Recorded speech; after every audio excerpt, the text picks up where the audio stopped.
इसका नाम है सामाजिक विज्ञान, पृथ्वी हमारा आवास।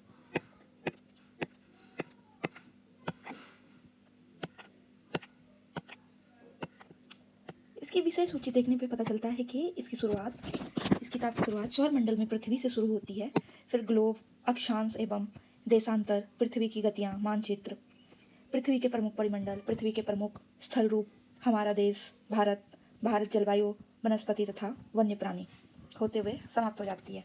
तो आज हम पढ़ेंगे सौर मंडल में पृथ्वी।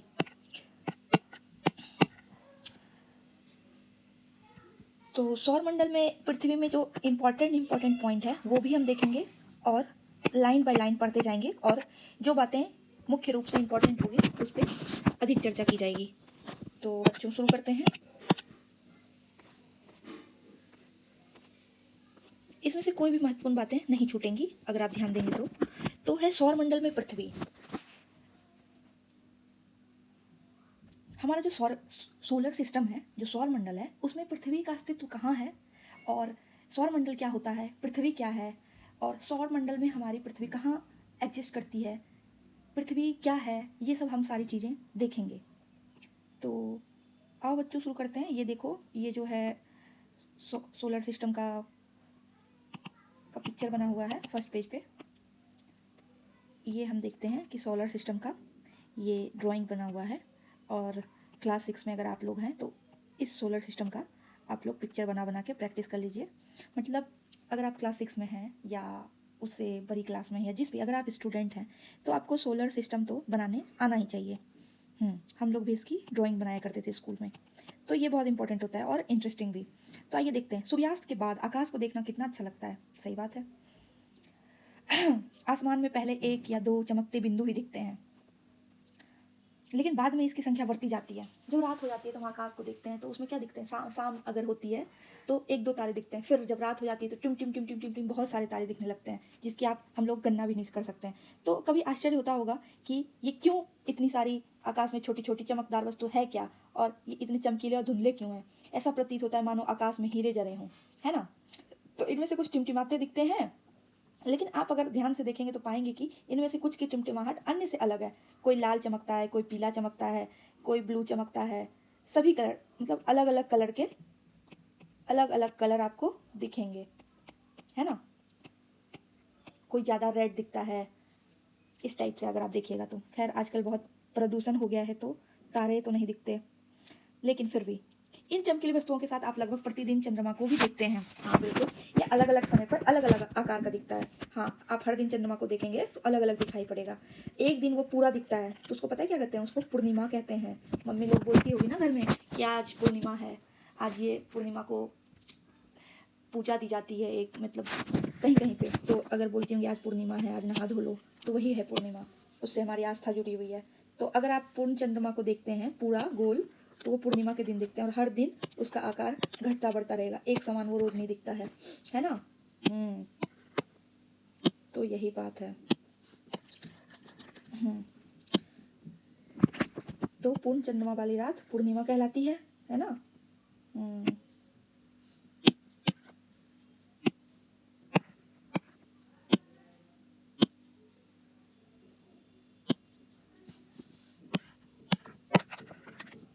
क्या हो गया।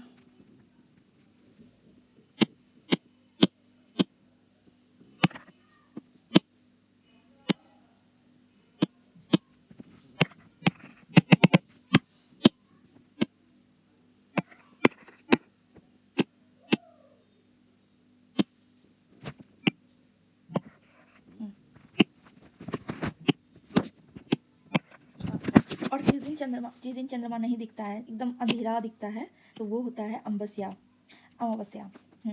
उस दिन चंद्रमा बिल्कुल नहीं दिखेगी, एकदम अंधेरी रात दिखेगी, तो उसको अमावस्या कहती है। तो ऐसी रात में अगर आसमान साफ है तो आप आसमान का अवलोकन अच्छी तरह से कर सकते हैं। अमावस्या में क्या होता है, पूरा चंद्रमा तो नहीं रहता है, चंद्रमा की रोशनी भी नहीं रहती है, तो चंद्रमा की रोशनी से आकाश वो हो जाता है एकदम वाइट, जो कि आपको तारे को धुंधला कर देता है, तारे की रोशनी को। तो अगर आप एकदम अंधेरे रात में तारा को देखेंगे तो वो साफ दिखेगा, ज़्यादा तारा दिखेगा एकदम जगमग जगमग करते हुए। हाँ, तो हमें क्या आपको इस बात पर आश्चर्य नहीं होता हम दिन के समय चंद्रमा में छोटी चमकीली वस्तुओं को क्यों नहीं देख पाते? ऐसा इसलिए क्योंकि सूर्य के अत्यधिक तेज के कारण रात के समय चमकने वाली वस्तुओं को हम दिन में नहीं देख पाते हैं। हाँ, सुबह में जो सूर्य का प्रकाश बहुत तेज होता है, अब आँख पे आप लाइट डाल दीजिए तो आपको कुछ दिखेगा नहीं, ना दिखेगा। जबकि दिन में भी तारे होते हैं, हाँ, वो ढकते नहीं है, वो सूर्य की तेज रोशनी के कारण बस छिप जाते हैं। ओके। तो क्या है कि दिन में तो नहीं दिखते हैं सूर्य की तेज अधिक रोशनी के कारण, और रात में जब सूर्य नहीं होता है तो वो हमें अच्छी तरीके से दिख जाते हैं, क्योंकि वो तो चमकते रहते हैं हमेशा। ठीक है। हाँ, सूर्य तथा चंद्रमा वे सभी वस्तुएं जो रात के समय आसमान में चमकती हैं खगोलीय पिंड कहलाती है। ये इंपॉर्टेंट है, ये एग्जाम और ज्योग्राफी के बेस के लिए ये सब इंपॉर्टेंट है कि खगोलीय पिंड किसको कहते हैं, तारा किसको कहते हैं। तो खगोलीय पिंड उन सभी वस्तुओं को कहते हैं जो कि रात के समय आसमान में चमकती है। ठीक है, सिंपल है। रात के समय में जितनी सारी चीज़ें आसमान में चमकती है वो सभी खगोलीय पिंड है। अब रात में हवाई जहाज जा रहा है उसकी भी लाइटें जलती है, वो नहीं है खगोलीय पिंड। ठीक है ना। सूर्य है, चंद्रमा है, ये सभी वस्तुएं रात में आसमान में चमकती हैं। तारा नहीं है, तारा अलग चीज़ हो जाएगा। तारा भी है, लेकिन तारा भी है, तारा भी खगोलीय पिंड में आती है, मगर तारा आप किसको कहते हैं वो अलग चीज़ है।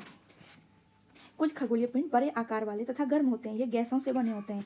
इसके पास अपनी ऊष्मा तथा प्रकाश होता है जिसे वे तारा बहुत बड़ी मात्रा में उत्सर्जित करते हैं। इन खगोलीय पिंडों को तारा कहते हैं। हाँ, आ गया अब यहाँ पे कि क्या है, जैसे कि सूर्य, चंद्रमा, तारा, ये सभी तो खगोलीय पिंड है। मतलब आसमान में जो सारी चीज़ें चमकेंगी वो सब खगोलीय पिंड है। अब तारा क्या है? सूर्य चंद्रमा तो जानते हैं आप। तारा उसको कहते हैं कि सूर्य भी एक तारा है। देखिए, सूर्य भी एक तारा है, लेकिन तारा वो है, इसमें तारा का इंपॉर्टेंट होता है, ये गैस के बने होते हैं। ठीक है, ये गैस के बने होते हैं। ठीक है, ये गैस के बने होते हैं। और इसके पास तारा के पास अपना प्रकाश होता है, अपना प्रकाश। तारा के पास क्या होता है? अपना प्रकाश होता है, और जिसे वो बड़ी मात्रा में उत्सर्जित करते हैं। वही प्रकाश उत्सर्जित करते हैं जो कि रात में दिखता है। रात में दिखता है ना, हमें दिखता है इनका अपना प्रकाश। ठीक है, इनका अपना इतना अपना प्रकाश। ठीक है। रात में क्या दिखता है? इनका अपना प्रकाश दिखता है। ठीक है, तो तारा का क्या हो गया मुख्य बिंदु कि ये गैस के बने होते हैं। एकदम रट लीजिए, ये बेसिक ज्योग्राफी का यहीं से मजबूत होता है। ये मजबूत नहीं है फिर आगे की ज्योग्राफी समझ ही नहीं आएगी, पता ही नहीं रहेगा खगोलीय पिंड और तारा किसको कहते हैं, तो कैसे होगा। तो क्या है, ये लाइन आप लोग रट जाइए। रटना नहीं है, समझना है। समझ जाइएगा तो रटने का काम नहीं है। क्या है? कुछ नहीं है इसमें। तारा क्या है? तारा भी एक खगोलीय पिंड है। इसके आकार बड़े होते हैं, गर्म होते हैं, ये गैस से बने होता है। इसके पास अपना ऊष्मा और प्रकाश होता है। बस एग्जाम्पल तारा का, तो तारा का एग्जाम्पल, तारा क्या है? सूर्य भी एक तारा है, तो तारा का एग्जाम्पल क्या देंगे? सूर्य देंगे। ठीक है, बहुत सारा तारा है लेकिन सूर्य भी एक तारा है, ये याद रखिएगा। सूर्य क्या है? एक तारा है। पूछ देता है कि क्या सूर्य भी एक तारा है, तो यस, सूर्य भी एक तारा है। ओके, तो यहाँ पे हम लोग एक एक्सपेरिमेंट देखेंगे। ये एक्सपेरिमेंट आप लोग घर में करिए, और नहीं भी करिए तो समझिए। ये एक्सपेरिमेंट को आप लोग पढ़ेंगे और समझेंगे। Science is all about experiment. ये भी तो सोशल साइंस ही है। ठीक है, क्या है? सोशल साइंस है। ओके बच्चों, तो इसका पहला पेज समाप्त होता है। हम लोग दूसरा पेज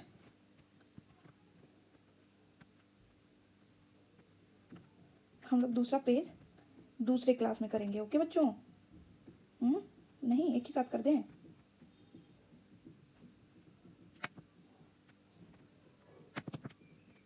तो देखते हैं क्या हम लोग। ये देखिए, ये पिक्चर देखिए। ये पिक्चर में क्या है? ये लड़की क्या देख रही है? ये जो एक है, ये मुन्नी है, ये मुन्नी है। ओके, क्या देख रही है? ये ध्रुव तारा देख रही है। आप लोगों ने देखा है आसमान में ध्रुव तारा कैसा होता है? देखिए कभी, उत्तर दिशा की ओर। ठीक है, मम्मी से पूछिएगा उत्तर दिशा किधर है? नॉर्थ। ठीक है, वहाँ आपको इस टाइप का दिखेगा, आपको चम्मच के टाइप का आपको तारा दिखेगा। ठीक है, और उसके नज़र में ऊपर थोड़ा देखिएगा तो आपको एक सबसे चमकीला तारा दिखेगा, वही है ध्रुव तारा। ध्रुव तारा को देख के ही अनुमान लगाया जाता था पहले ज़माने में, जब ये जीपीएस वगैरह कुछ भी नहीं था, तो कि ये उत्तर है, ये इधर दक्षिण है, इधर पूरब है, और इधर पश्चिम है। इधर पूरब है मतलब पूर्व, इधर पश्चिम है, इधर दक्षिण है और इधर उत्तर है। यही तारा देख के पता चला जाता था। इधर से सूर्य उगता था, सन, तो समझ था कि ये पूरब है। ये सन इधर से चलते चलते चलते चलते इधर डूब जाता था। तो इससे क्या पता चलता था कि पूरब से सूर्य उगता है और पश्चिम में डूब जाता है। ठीक है, पश्चिम में डूब जाता है, तो इसका मतलब है इधर पूरब हो गया, इधर पश्चिम हो गया, और ध्रुव तारा इधर है तो इधर उत्तर हो गया, और इधर कुछ नहीं है तो इधर आपके इधर दक्षिण हो गया। ठीक है, ओके, तो शुरू करते हैं। इधर क्या क्या इंपॉर्टेंट है इस पेज में। ठीक है, तो रात के समय चमकते हुए अनगिनत तारे सूर्य के समान ही है, लेकिन हमसे बहुत अधिक दूर होने के कारण हम लोग उनकी ऊष्मायन प्रकाश को महसूस नहीं करते हैं तथा वे अत्यंत छोटे दिखाई पड़ते हैं। इसका मतलब ये है कि सूर्य एकमात्र तारा नहीं है ब्रह्मांड में। सूर्य हमें इतना सारा प्रकाश लाइट देता है हर रोज। एकमात्र सन ये नहीं है, अंतरिक्ष में बहुत सारे सूर्य हैं, पर वो हमसे बहुत दूर हैं, इसीलिए वो बहुत छोटे छोटे दिखाई पड़ते हैं और हमसे दूर होने के कारण उनकी ऊष्मा या ऊर्जा हम तक नहीं पहुंच पाती है। मतलब एक ही सूर्य नहीं है, बहुत सारे सूर्य हैं, बट हमको वो सब दिखते नहीं है क्योंकि वो हमसे बहुत दूर है। कोई भी चीज़, पहाड़ या कोई भी चीज़ आप देखते होंगे कि दूर से देखने बहुत छोटे छोटे दिखाई देते हैं, पास जाने पे बहुत बड़ा हो जाता है। तो इसलिए होता है क्योंकि वो हमसे बहुत दूर हैं, इसलिए वो छोटे दिखाई पड़ते हैं। अगर वो सामने आ जाए वही चीज़ बहुत बड़ा हो जाएगा। ठीक है, इसलिए तो आपने ध्यान दिया होगा कि कुछ दूरी से देखने पर सभी वस्तुएं छोटी दिखाई पड़ती हैं। हाँ बिल्कुल, हवाई जहाज आसमान में कितना छोटा दिखता है, बट होता वो बहुत बड़ा है। अब रात्रि में देखिए, रात्रि में अगर आप देखिएगा आसमान में तो आपको तारों के विभिन्न समूह दिखाई पड़ेंगे। आपको दिखेगा कि यहाँ जैसे ये आसमान है, ठीक है, तो यहाँ एक समूह दिखेगा, एक यहाँ समूह दिखेगा, यहाँ छोटे छोटे छोटे छोटे, यहाँ भी दिखेगा छोटे छोटे छोटे, यहाँ मतलब यहाँ आपको घना दिखेगा ऐसे ऐसे ऐसे। तो ये हो गया क्या, समूह। तारा तो बहुत सारा है, तारा ही है पूरा, लेकिन आपको क्या दिखेगा, यहाँ पे बहुत सारा तारा, और यहाँ पे कुछ कुछ दिखेगा। ठीक है, कहीं कहीं पे झुंड दिखेगा, आपको देखने का दिखता है। तो तारों के विभिन्न समूह द्वारा बनाई गई विविध आकृति को देख सकते हैं, ये नक्षत्र मंडल कहलाते हैं। अब नक्षत्र मंडल क्या होता है, ठीक है, अर्सा मेजर इसको बोलते हैं इंग्लिश में, और बिग बियर, मतलब नक्षत्र मंडल कहलाते हैं अर्सा मेजर और बिग बियर। इस प्रकार का हमारे आसमान में ये अर्सा मेजर और बिग बियर नक्षत्र मंडल का ही नाम है।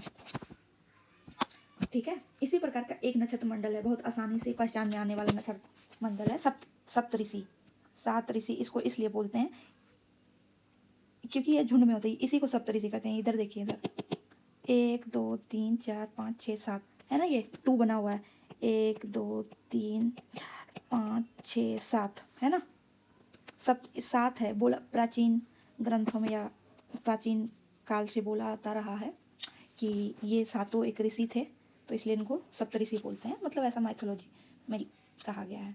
ये 7 तारों का समूह है, इसलिए सप्तऋषि। यह नक्षत्र मंडल अर्सा मेजर का भाग गया है। ठीक है, तो देखिए ये क्या है, नक्षत्र मंडल किसको कहते हैं, तारों के विभिन्न समूह को क्या कहते हैं, तारों के विभिन्न समूह को नक्षत्र मंडल कहते हैं। आसमान में नक्षत्र मंडल जो है हमारा जो सौर मंडल है उसमें जो है नक्षत्र मंडल है अर्सा मेजर और बिग बियर। ठीक है, और एक है सप्तऋषि। ठीक है, तारों का समूह है ये सब। अर्सा मेजर भी कुछ तारों का समूह है, सप्तऋषि भी 7 तारों का समूह है। ठीक है, और ये 7 तारों का जो समूह है सप्तऋषि, ये अर्सा मेजर का भाग है। ठीक है, ये याद रखने वाली चीज़ है। चलिए, तो मैंने बता दिया आपको पहले ही, उत्तरी तारा उत्तर दिशा को बताता है, इसे ध्रुव तारा भी कहते हैं। ठीक है, इसे ध्रुव तारा कहते हैं। उत्तर दिशा ये याद करने वाली चीज़ है, इंपॉर्टेंट है। यह आसमान में हमेशा एक ही स्थान पे रहता है। ठीक है, हम सप्तऋषि की सहायता से ध्रुव तारे की स्थिति जान सकते हैं। ठीक है, अब देखिए क्या है, कुछ खगोलीय पिंडों में अपना प्रकाश एवं ऊष्मा नहीं होता है, वे तारों के प्रकाश से प्रकाशित होते हैं। ऐसे पिंड को ग्रह कहते हैं। ठीक है, अंग्रेजी में इसे प्लेनेट कहते हैं। प्लेनेट किसको कहते हैं, तारा तो समझ गए जिसके पास अपनी लाइट होती है, गैस का समूह होता है। अब पिंड के अब ग्रह किसको कहते हैं, तो ऐसा पिंड जिसका अपना प्रकाश नहीं होता है, अपना प्रकाश नहीं होता है, अपना लाइट नहीं होता है। क्या होता है, अपना लाइट नहीं होता है। ओके,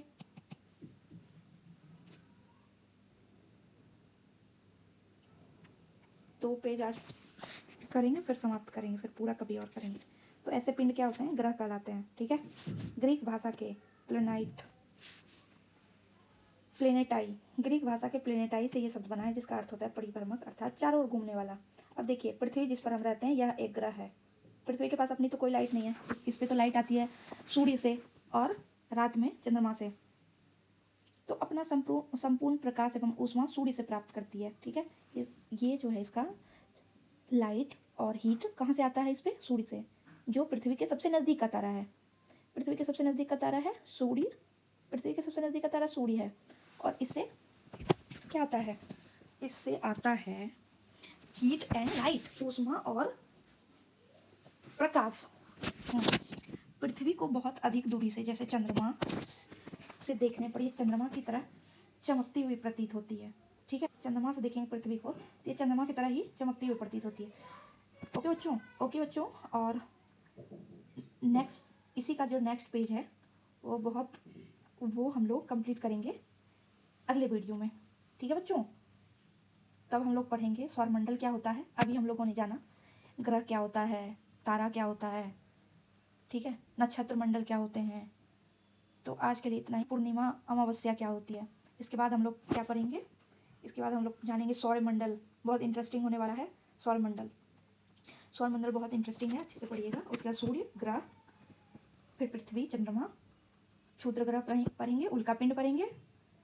उसके बाद चैप्टर को समाप्त करेंगे बहुत ही, और फिर इसका प्रश्न और उत्तर भी कराएंगे। ठीक है बच्चों। तो अभी के लिए बाय बाय, और नेक्स्ट वीडियो का इंतज़ार करिए आप लोग।